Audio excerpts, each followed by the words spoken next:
Здравейте,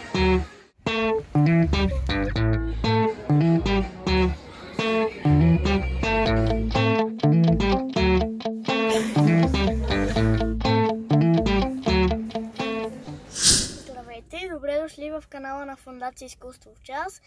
Днес ще ви покажем изложбата на Иво Димчев, която току-що разгледахме.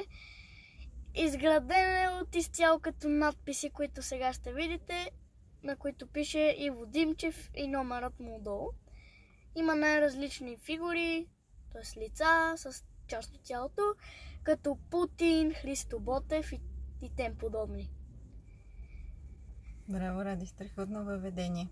Ради не е впечатлен особено от тази изложба, защото тя не е по неговия вкус. Както знаете, той се впечатлява повече от по-реалистични произведения, а тук всичко е по-концептуално, но въпреки това ще ви покажем, защото няма ограничения в изкуството и това, че нещо на теб... Точно така, това, че нещо на теб не ти харесва, не означава, че няма стойност за автора и за публиката, която може да го оцени. Ще видите и интерпретациите на публиката, или по-скоро ние ще ви разкажем какво чухме от останалите гости.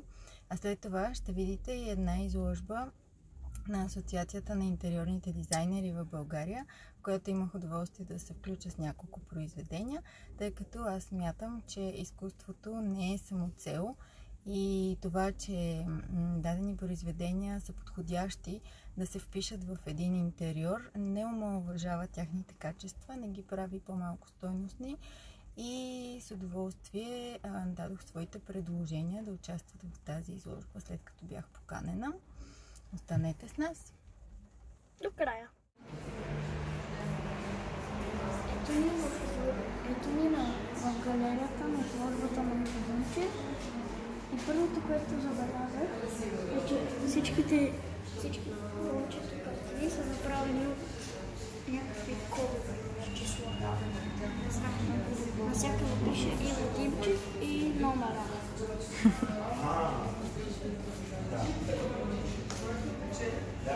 Това е една от всичките картини.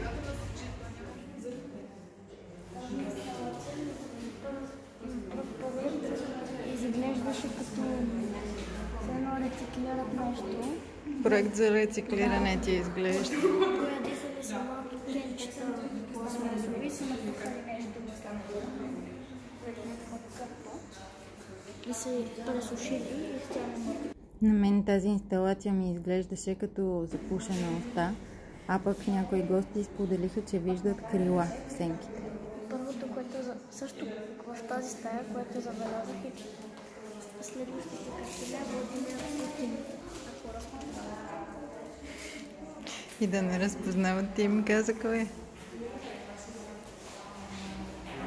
че има тези картини от букви, има на блузи, има ги на турби. Да, това са продукти, които може да си купи човек, ако не иска да си слага картина. Може да си сложи с изображението, да си ползва тениска или чанта.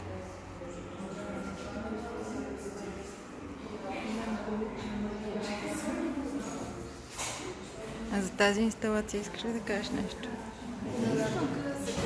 Изсушена царица, завършена с трава и на веригата има и турба. Това го виждаме, ама какви асоциации предизвиква в теб? Пак рециклиране. Рециклиране на царевица? Може би на откриването ще кажат. Сега ще чуем какво ще кажат.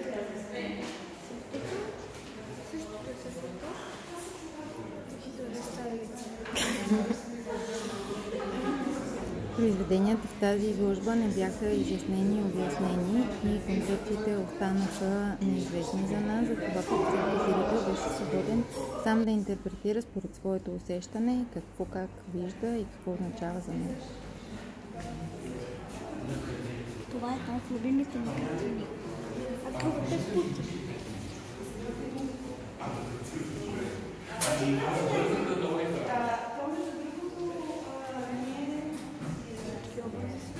Мен ми харесват повече тези.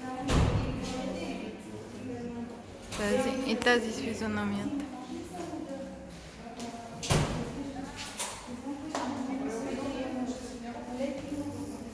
Там не те чувам.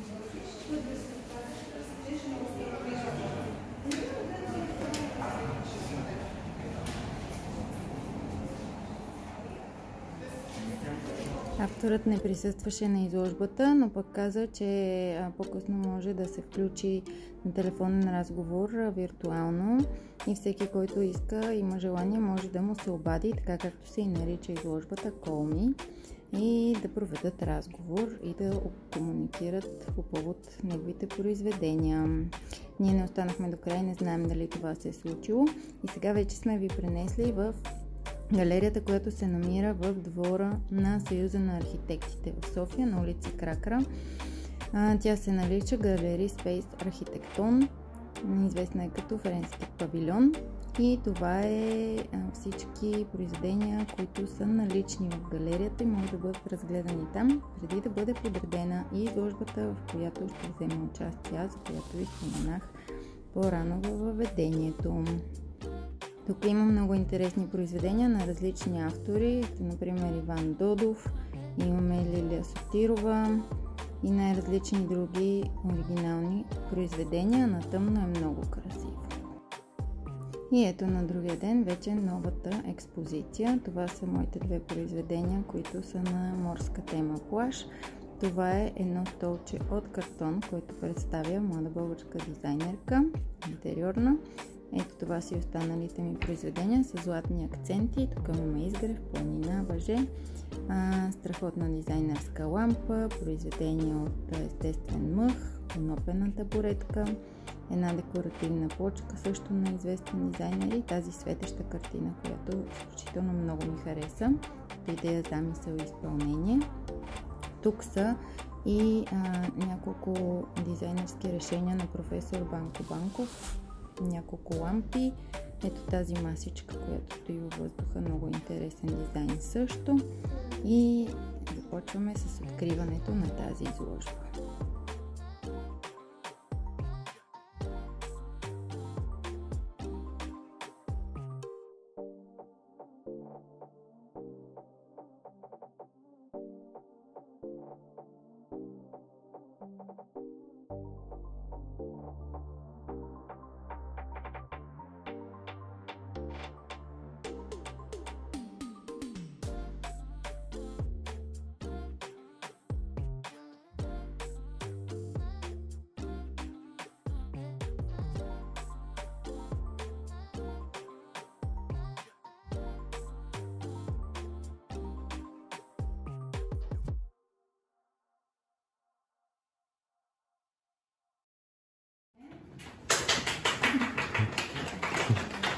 Благодаря, аз се занимавам с живопис. Така, в моите среди има едно прието схващане, че картините, които са за стена, за интериор, са малко не са толкова ценни, колкото другите, които са самото изкуство, но аз се противопоставям на това нещо. И така смятам, че може една картина да е ценна и да съдържа в себе си всичко необходимо и също времено да е подходящи за интериора. Това моите произведения така са подходящи за съвременен интериор, силно стилизирани, но въпреки това носят много смисли, много метафорични значения и показват вас като част от тази. Тук виждате и няколко забравени кадри от миналия ни видеоматериал. Това е входът на Софийска градска художествена галерия, където в миналото видео, ако не сте го гледали, заповядайте да го гледате. Присъствахме на една творческа работилница в рамките на изложбата на Генко Генков отвъд видимото. Това е главният вход и плаката за изложбата. А ние с Ради се впечатлихме от една скулптура, която сега ще видите по-отблизо. И обсъждахме защо пръстчето на ръката на скулптурата е златно. Като моята асоциация беше с цар Мидас, който превръща всичко в злато, всичко, до което се докосне по тази легенда. А пък Ради смята, че просто е протрито там пръстчето и прозира едно злато, от което е изградена цялата скулптура. И както виждате, докато ние си снимаме, навън заваля, но въпреки това ще завършим днешното видео с настроение и усмивки. Надяваме се да ви е харесало всичко, което ви показахме. И ако е така, дайте лайк, палец нагоре абонирайте се за канала и чукнете камбанката, за да получавате известия, когато качим нещо ново. А сега, довиждане! Чао!